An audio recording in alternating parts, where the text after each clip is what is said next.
Good evening BookTube, my name's Nadine and welcome back to my channel, or welcome to my channel if you're new here. I have been really struggling this week to film my May wrap up. I don't know why, it's not a particularly difficult one, but you know, the wordy stuff just isn't forthcoming and I've walked off in a huff more than once, I have to say. So I thought I would do something a bit different because I just wanted to make a video and have a bit of a chat with you. So tonight we're going to have a nice casual discussion with a glass of wine or a cup of tea or coffee or juice or milk or whatever you like, about one of my favourite books and its adaptations. And that is Richard Matheson's I Am Legend. This is a book that I don't think is read enough, but I've noticed amongst those that have read it, they are always saying that it is a book that they reread time and time again, and I have certainly found that to be the case for me. And after rereading it again last week whilst I was ill, I started to wonder, what is it about this book that makes people keep going back to it? So, I Am Legend, for those who don't know, follows Robert Neville, who is the last man on Earth following like a plague, basically. But he's not alone. Everybody else who has died comes back night after night to try and destroy him, and day after day Neville hunts them down and tries to destroy them, and he is busy trying to gain the knowledge to find a way to cure what has happened. For me, I think what really works with this is the marriage between science fiction and horror. I think a lot of people struggle to hold off their disbelief when it comes to supernatural beings. But these vampires are not supernatural beings. This is all based on science. But at the same time, there's no hard science in here that would alienate you if you are not that way inclined, and there is plenty of horror. Also, something that I love about this book is Robert Neville. He is trying to find a cure. He's trying to find a way to live through this by having something to cling on to, as I think is a very human thing. But he is an everyman. So there is nothing special about him other than he isn't affected by this plague. But he himself, there is nothing special about him.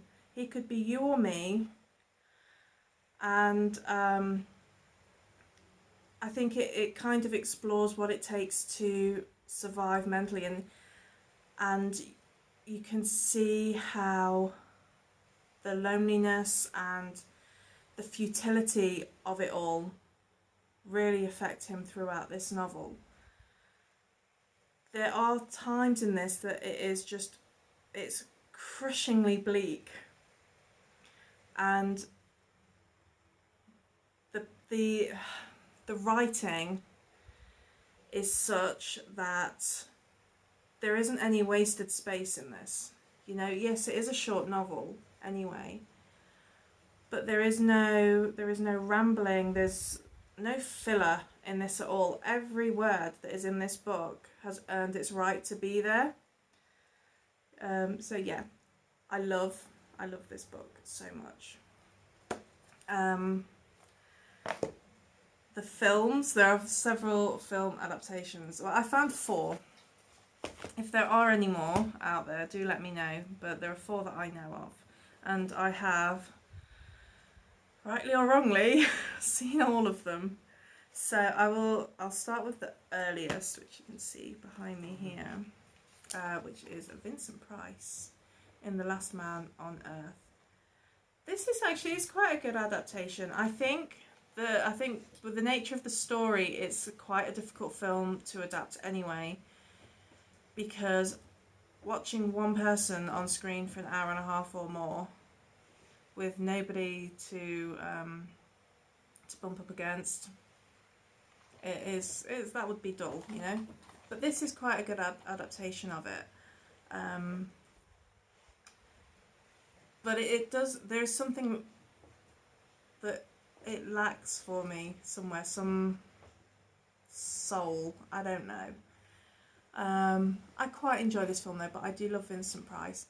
And one of my favourite things about this is in this film he has been alone for 3 years, but he is still perfectly groomed, because it's just not the done thing to be seen without your hair perfectly made up and, you know, your moustache trimmed and your little jacket and, you know, your jumper ensemble. So yeah, that is one of the film adaptations of it. Another one, a 70s one, Charlton Heston, the Omega Man, which bears very little resemblance, I feel, to the novel. I mean, for one thing, it's Charlton Heston running around with, was that an assault rifle? I don't know. I don't know my guns. And the vampires in this aren't really vampires. It's more like they die and get initiated into some weird cult. I can't decide how I feel about this film at all. I'm not 100% sure that I like it. The next one, look, I watched this one so you guys don't have to. I Am Omega, starring Mark Dacascos. This is trash. Complete and utter trash. It has like no redeeming features whatsoever. I wouldn't even bother with it. I'm just mentioning it because it's there. And then finally, the one that most people will know and have watched, or if they haven't watched, they've definitely heard about, and that's I Am Legend, the 2007, I think, Will Smith film. So this is the one I'm going to focus on most, and it's actually the one that I probably like the most, which might be an unpopular opinion. I do quite like this film. When I first started thinking about making this video, I thought I'm not going to talk about the CGI, because everybody knows about the CGI. You don't have to have even seen the film to know about the CGI, because that is all anyone says about it. But I rewatched it the other night, and I can't not talk about the CGI, because it is really poor, and it does take you out of the experience of what is otherwise actually quite a good film. I think they did it quite well. There's enough in here that it's recognisably I Am Legend, even though they the monsters, like, what was that about? I think it was a really good idea to have the dog who should have won an Oscar in there, because it gives the Robert Neville in this film somebody to mirror himself against. So you know, it's a way for him to have those conversations without him walking around talking to himself like the ravings of a lunatic, which is not what you want. And it's a way for it not to be a lot of empty airspace, you know, of him just walking around acting it out without speaking, or just to have like a constant inner monologue going on, which would frankly be irritating, I think. So it was something for him to act against, and I think he did a really good job at portraying how lonely the situation is and how bleak it would feel and the effects it would have on you. Yeah, I really like this film. poor CGI excluded. So I have some recommendations for you based on this. So if you enjoyed the book of I Am Legend, I would recommend this. It was talked about several times in I Am Legend, and that is Bram Stoker's Dracula. If you haven't read it before, this is about Dracula. Jonathan Harker is a young lawyer who is sent to Transylvania to oversee the sale of a house back in England to the Count there. He is swiftly taken prisoner by the creatures that live in the Count's castle, and the Count comes to take residence in his new abode and terrorises Harker's friends and family back home. The next recommendation I've got for you is Stephen King's Salem's Lot. This is one of my favourite Stephen King books. This follows Ben Mears, who is a writer who returns back to Salem's Lot, his hometown, from when he was a child, to write about a house that has haunted him, where he had an experience as a child that has followed him. And he goes back with the intention of renting this house, but finds that it already has a new tenant. And that tenant leaves Ben Mears feeling quite uneasy, and then when strange happenings start to occur in Salem's Lot, things swiftly take a turn for the worse. And next, Jack Finney's The Body Snatchers. This follows the narrator of this is a doctor in a small town. His friend comes to see him, saying that her cousin thinks that their uncle is not their uncle anymore. They soon find a body in the basement with its fingerprints missing. Soon after, husks of bodies are found. Strange things are just building up and up and up in this small town. And soon this doctor finds that the minds and bodies of his neighbours are being taken over by something else. And then finally, my book recommendations. I've got George R. Stewart's Earth Abides. This is a post-apocalyptic novel set after a plague wipes out all of humanity. Isherwood Williams, I think his name is. Yeah, Isherwood Williams returns back from a wilderness trip to find that civilization has disappeared. He goes travelling and finds a woman, I think they were in San Francisco, and settles down and raises a family. And after a while, other survivors start gathering around them, and it's about rebuilding civilization with simpler methods. So they are my book recommendations. If you like the movie I Am Legend, I have some movie recommendations for you. Salem's Lot. It's a mini-series. I would go for the original one with David Soul. I do have the Rob Lowe one also, but I think this one's better. It has more soul. Awful joke, sorry.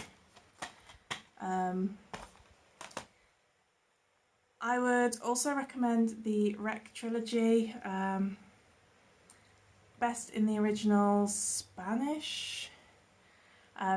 This is about a disease that turns people into vicious, killing not creatures, but almost zombie-like, but oh, you know what I mean. You know what I mean. This is really good. The first one takes place in a apartment block, and the second one I can't remember. Similar. And then the third one is on board a ship, I think. It's like a wedding ceremony, and then is there stuff on a ship? But yeah, these were good films. If you don't like watching subs on your films, which I can't really imagine seeing as you're watching a booktube channel, but you never know. America did it too, but they called it Quarantine. From what I remember, the first Quarantine film is basically Wreck, but in American. The second one, which was called Terminal, is set in an airport, which actually I quite like that film, but it's quite different to Rec 2. And then I would also recommend World War Z. Zombies. Again, it's like a disease that's going around, and only one man can save us, and that's Brad Pitt. And more diseasey type bitey stuff. 28 Days and 28 Weeks Later. These are fantastic films. See Britain Can Do It Too. And more vampire stuff. 30 Days of Night. I like this film. I like the kind of siege feeling in this. So yeah, I hope you enjoyed the ramblings of a madwoman tonight, and that you got something from this. I've got pins and needles, so that's a change, and I'm going to say good night. So good night.